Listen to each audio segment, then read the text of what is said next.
Mouse telingan cuma 50 gram doang, gopecengan doang, dan cuma di flash play doang. Kalau nggak percaya bisa cek di toko sebelah loh.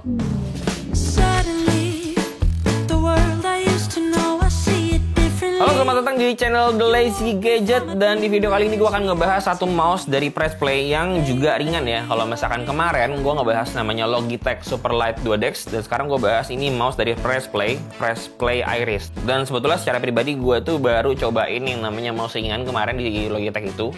Dan gue sekarang dikasih dan dipinjemin, nggak tahu dipinjemin atau dikasih ya. Ini pinjemin apa dikasih nih? Nggak tahu sih ya. Ya nggak tahu ya. Tapi intinya gue disuruh cobain. Dan setelah gue coba, ada beberapa hal yang gue note dan gue highlight untuk mouse ini. Dan beberapa perbedaan yang gue rasain ketika gue pakai mouse ini dan mouse Logitech Superlight Duodex. Dan di sini gue juga dikirimin bundling sama glass case-nya dari Press Play. Tapi udah gue pasang, jadi bungkus ketika gue unboxing nggak ada karena nggak sempat gue shoot. Dan kesan pertama gue ngeliat mouse ini, mouse gripnya tuh gerasa desainnya ala-ala Press Play yang warna-warni gitu, yang space gitu. Dapat kabel yang hampir 2 meter, jadi enak buat yang setup PC-nya jauh dari meja atau mejanya gede banget. Di sini Press Play juga ngasih additional mousefit PTFE buat cadangan. Udah tahu isi boxnya apa ini mouse-nya, dan kita langsung bahas aja mouse Press Play yang satu ini. Dari bentuknya sendiri, mouse ini menurut gue cukup unik dengan bentuk ergonomis, tapi nggak ergonomis juga, tapi nggak ergonomis. Nah, loh. Jadi bisa dibilang kalau mouse ini tuh shape-nya agak mirip lah sama Superlight Duodex, tapi yang ini shape-nya ergonomisnya lebih santai lah ya. Gimana santainya, Bang? Begini. Ya, lu bisa lihat sendiri lah bentuknya. Kalau dari depan tuh lu nggak bakal ngira lah kalau ini mouse tuh shape-nya ergonomik, karena lekukan buat senderan jarinya tuh mulai ada di agak di belakang gitu. Dan itu juga bentuknya sama sekali nggak agresif. Terus kalau kita ngomongin ukuran, mouse ini juga bisa dibilang cukup kecil sih. Di berat 50 gram tanpa bolong-bolong, ini menurut gua konstruksi plastiknya emang paling gokil. Kokoh banget, nggak pakai cici. Nggak ada cracking atau suara decit apapun waktu gua lagi tekan sekeras-kerasnya. Ini lu bisa dengerin sendiri nih.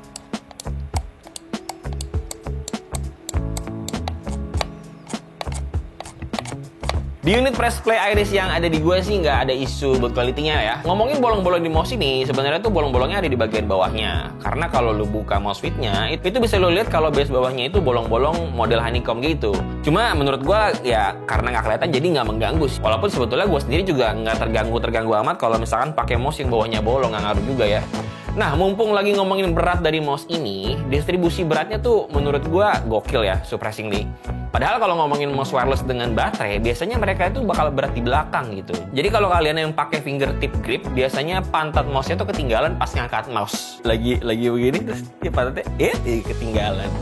Tapi di sini nggak ada distribusi berat yang aneh-aneh sih. Jadi mantep lah, jujur lah buat Press Play untuk hal kayak gini ya. Dan buat referensi aja, mouse kayak Superlight Duodex yang nggak bolong-bolong aja, beratnya masih di 60 graman. Dan ini udah lebih rendah 10 gram. Jadi buat yang nyari mouse yang seringan-ringannya, mungkin yang satu ini bisa jadi mouse yang menarik buat kalian ya. Lagian emang lu mau cari mouse ringan apa sih? Lu mau seringan apa? Ini udah ringan banget ini. Zaman yang 15 gram. Iya ampun, 15 gram mouse apaan? Trackpad, lu pakai trackpad kalau lu mau lebih ringan lagi. Ada 15 gram? Gila. Biar apa coba? Biar anak bangga kali ya. Kalau kita sekarang ngomongin spesifikasinya, Press Play Iris ini udah pakai sensor PAW3395 yang udah nggak usah ditanya lagi lah performanya gimana. Dan implementasi 3395 di mouse ini juga nggak ada isu dari beberapa hari gue pakai main kemarin ya, ngedit juga, lain-lainnya juga nggak berasa ada isu. Karena lift off distance-nya udah rendah banget dan nggak pernah ada isu spin out atau apapun di unit gue. Dan harusnya masalah kayak gitu juga udah jarang banget sih ditemuin di sensor se-high end itu. Kalau sampai gitu pun kayaknya unitnya defect gue rasa, dan lu kayaknya harus ngeklaim itu ke Press Play, dan kayaknya Press Play juga akan menyambut dengan baik ya kalau misalkan ada unit yang defect gitu loh. Buat switch-nya sendiri juga dia udah pakai Huano Blue Shell Pink Dot yang ternyata enak banget buat gue di mouse ini ya, karena feeling tactile berasa banget, snappy tapi nggak terlalu agresif.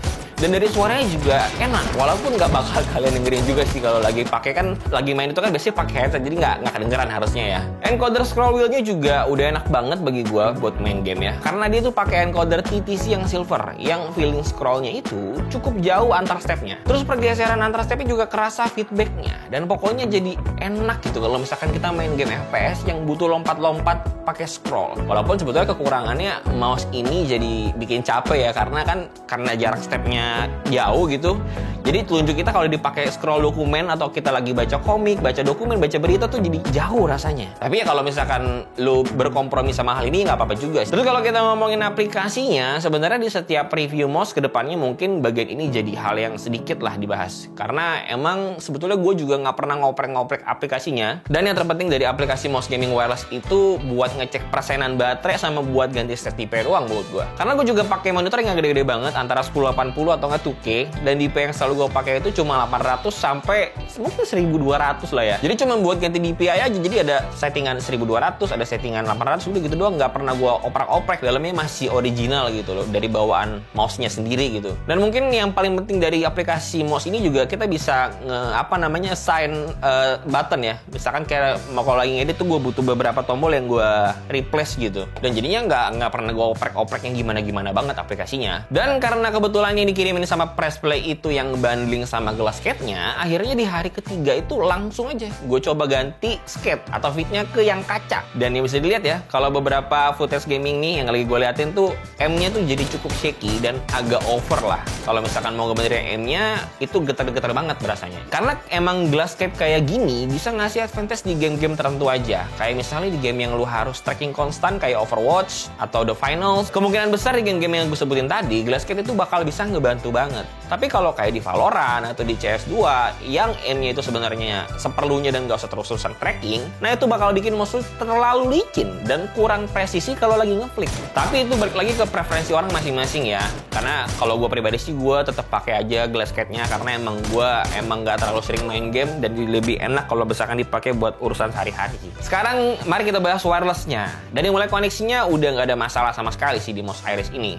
Dipakai bareng keyboard Bluetooth aman, dipakai bareng mouse wireless aman juga, dipakai di sebelah router juga aman. Jadi kemungkinan besar nih mouse ini aman-aman aja buat dipakai dengan device wireless lain. Walaupun kalau masalah koneksi 2,4 GHz itu ribet banget dan banyak faktor penentu di setiap setup. Dan kalau ngomongin baterainya sendiri, gue udah pakai mouse ini sekitar 3 hari dan dari hari awal pertama kali gue pakai, gue nggak pernah ngecas sama sekali. Jadi buka box langsung gue pakai, nggak gue cas dulu gitu. Dan di hari keempat itu mungkin bisa dikira-kira kalau baterainya tuh ada di 40%.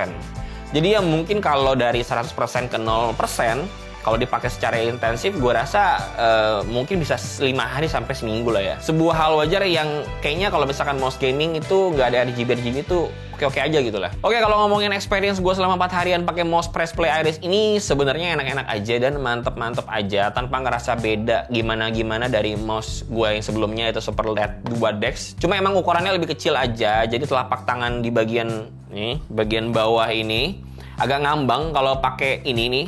Tapi karena beratnya cuma 50 gram, jadi nggak ada masalah sama sekali lah buat mouse dengan grip yang agak berbeda ini. Ini tipikal emang mouse kecil gitu. Dan satu hal lagi yang bikin mouse ini oke sebetulnya dibandingin sama beberapa mouse yang super light itu, yang beratnya udah nggak masuk akal, yang tadi gue bilang dari 15 gram segala macem. Mouse ini punya satu kelebihan, yaitu adalah di bagian coating atau finishing plastiknya, yang tipikalnya itu lengket dan nggak gampang selip kalau misalkan tangan lu lagi keringetan. Fingerprintnya bakal nempel banget gitu di mouse-nya gitu. Apalagi kalau misalkan tangan lu berminyak atau lu habis minum Sanko gitu kan. Habis minum Sanko karena tangan lu pegang mouse tuh bakal nyeplak banget sidik jadinya tuh. Tapi ngapain lu minum Sanko lu lagi mau main game ya? Tapi kalau misalkan lu lagi pakai main harusnya sih udah nggak berasa lah. Hal ini cuman hal minor aja menurut gue untuk harga 500 something gitu. Dan buat rekomendasi grip style-nya sendiri, buat yang tangannya 19 cm ke atas, itu pasti harus fingertip grip di mouse ini. Karena ukurannya cukup mini ya. Sedangkan kalau misalkan dia 18 cm masih bisa di claw atau di fingertip grip. Dan kalau misalkan di bawah 18 cm mungkin masih bisa lah kalau misalkan palm. Kalau tangan kalian kecil banget gitu dan cocok sama shape ergonya yang santai kayak gini. Jadi gimana setelah lo mendengarkan celotehan-celotehan tentang mouse ini, apakah lo akan membeli mouse ini? Karena kalau misalnya kita bandingin dari segi harga ya, mouse ini sebetulnya agak favorit ya. Di harga 500.000 bisa dapetin beberapa fitur yang gue jelasin tadi gitu, daripada lo harus merogoh kocek beberapa juta lagi untuk bisa mendapatkan mouse yang mungkin lebih enak, tapi ya harganya lumayan jauh ya. Jadi gue sangat merekomendasikan mouse ini ya. Udah gitu ini enaknya mouse ini nih, enaknya nih bisa begini nih. Kalau ganti mouse skate-nya, glass skate-nya.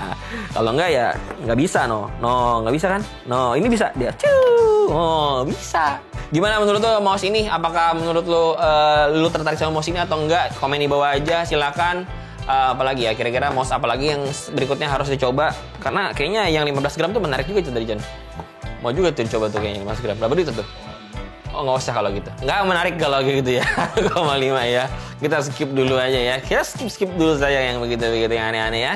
Ya, silahkan komen di bawah. Like boleh, subscribe juga boleh, share juga boleh. Sampai jumpa di video berikutnya. Ciao.